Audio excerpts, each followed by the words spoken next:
तो ये देखें, ये इस पे नंबर लिखे हुए हैं 1, 2 और 3।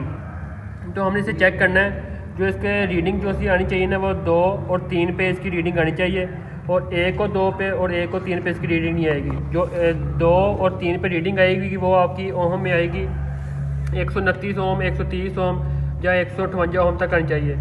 तो ये हम एक मल्टीमीटर ले लेंगे, इसे हम करते हैं कंटिन्यूटी पे सेट।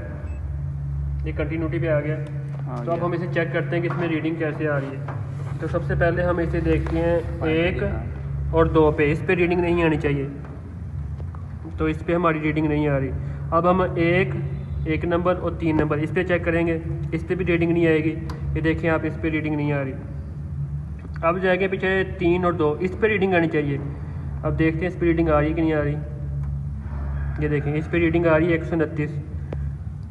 अगर इस तरीके से आपके जो सा ये डोर लो